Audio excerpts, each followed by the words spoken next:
Ask anyone who can recall. It's horrible to get born.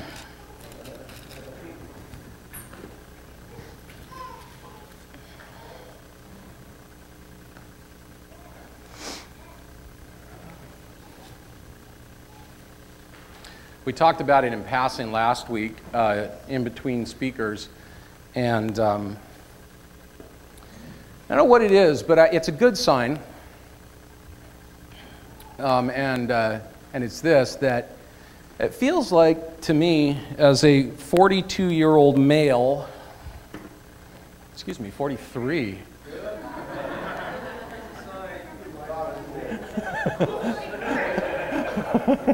I told you I was regressing. I'm going backwards. We have this cat and who moved in with us when we moved into our house, and he belonged to the neighbors across the street. And he decided for whatever reason he didn't want to live with them anymore.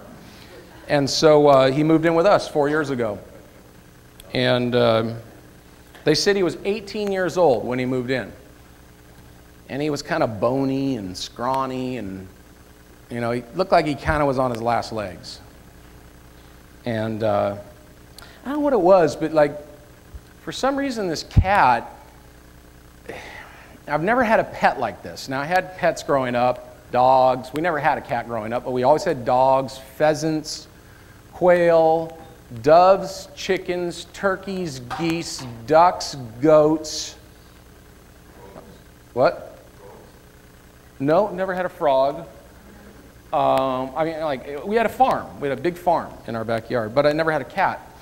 And, you know, I liked my animals growing up, but somehow I don't remember growing very attached to animals. And part of the reason was because we were a poor family, believe it or not. And so my dad, we'd raise chickens and rabbits and this and that, and once you'd get attached to them, he'd kill them and we'd eat them. It's horrible now that I think back on it, isn't it? It just sounds horrible even. It's just horrible, you know. So it was almost like we weren't allowed to like fall in love with things, because once you did, they were gone.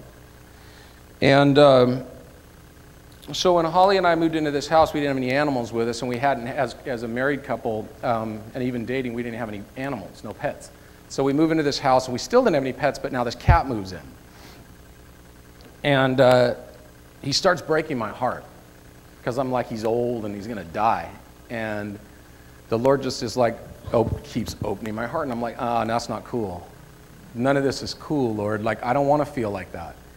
I don't want my heart to open up like that, because I look back, and every time I open my heart, it's okay. It's one thing to open my heart up to my wife.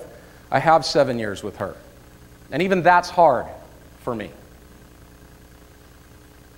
And that might also be hard for some of you, to open up your hearts again.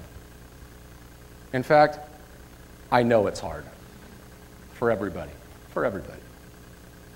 Because we remember.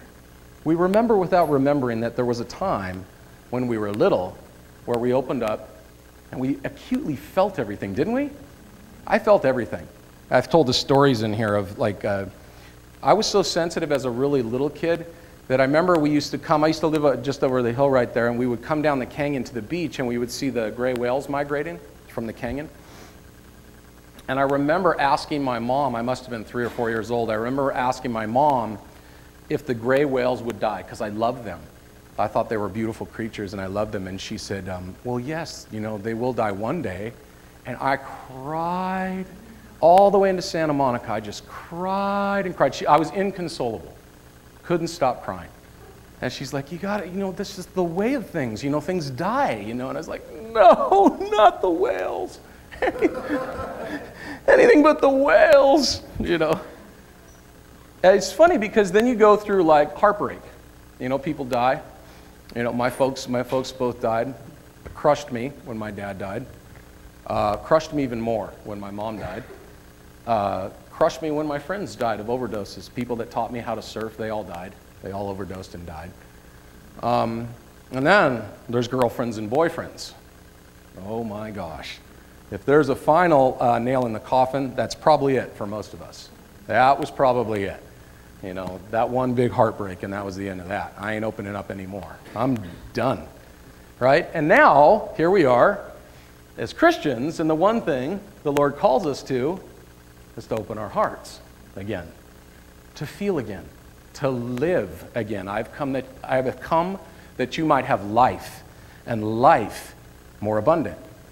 And yet to live is to feel, and to feel is to expose oneself to pain. Right? Ringing a bell, everybody? Everybody's here this morning, right? All right. So we got the cat, right? And this cat's over there at the house, and I'm like, Lord. And the cat wouldn't leave. Like, the neighbors came over, and they were like, when we first got the cat, he moved in during a rainstorm, and we have a wood-burning fireplace in the house, and I put him a pillow right in front of the wood-burning fireplace, and he came, and it's pouring rain, and he curled up in a little circle, and he fell asleep there for 2 days and 2 nights. Well, finally, the neighbors, they're like, hey, you know, just so you know, we lost the cat. The coyotes are on the move again, you know. And I said, oh, I'm sorry. And I said, what kind of cat was it? And they said, oh, it's a little tabby Abyssinian mix. And I said, oh, tabby, I know the color of a tabby cat, and Abyssinians are red. And he goes, yeah, that's it. It's red on the underside, and it's tabby on the top side. And I said, well, come on in for a minute. So I brought him in, and I take him over to the fireplace, and there's our infamous cat. Anybody who's been to our house knows Wid, the cat. And the cat's name is W-I-D, and the reason is that he's named that, it's short for witty. Because as when I was a little kid, we couldn't pronounce a K, but I could pronounce a W, so I grew up calling kitties witties. So hence the name W-I-D, right? So that's why he's Wid. So anyways, we get this cat, and the neighbors come over, and I go, come on in. I think this might be your cat. And the neighbor comes in, and he's really a grumpy neighbor, and he's like, that's my damn cat. That's my cat. And I said, well, he moved in. You know, well, just take him. And he goes, give me that cat. So he takes his cat, you know, goes across the street. He gets it over to his house, and the cat runs back to our house. Right? Every day this goes on, I take the cat, walk the cat back over, open his door, get in, you know, comes right back every day. So finally we have the meeting. And the meeting is the neighbors come over, and both the husband and the wife, and they go, it's a weird meeting. Like, they're standing in our house, and they're like, well, here's what's going on. We feel like the cat doesn't want us anymore, and he wants you. Right? And we're like, all right. He goes, so if you want the cat, you can have the cat. Now, this sounds like a good idea on some level, but I know already, I know that if I take this cat, the Lord's going to use this cat to open my heart. I know it. I know what his plan is. I'm like, I know what you're up to. I know you're kind. And I know you are going to try to open my heart up more. So we get the cat, and we start loving the cat, and we realize this cat's very old. Like the neighbors say, oh, he's 18 years old. You're not going to get much more time. And they said, and by the way, this cat is very non-affectionate. He will never let you pet it or hold it. He's like, really, he doesn't like to be touched. And I said, oh, really? I said, well, we'll see about that. So we take the cat, and he is pretty skittish at first, and little by little, we wear the cat down. And thank you. And he lets us hold it, and we start loving it and kissing it, and then he'll go, and then he'll want to be let go and stuff. And we just, with all this love, we just start wearing this animal down. And so months go by, and the neighbors come over, and we're standing out in the yard talking to the neighbors, and I said to my neighbor, the grouchy neighbor, I said, hey, watch this. And I go, come here, come here. And the cat jumps up, and I throw him like a baby over my shoulder, and he starts purring, and I pet him while we're having this half-hour-long conversation. He goes, what the hell is up with that? Well, what's that?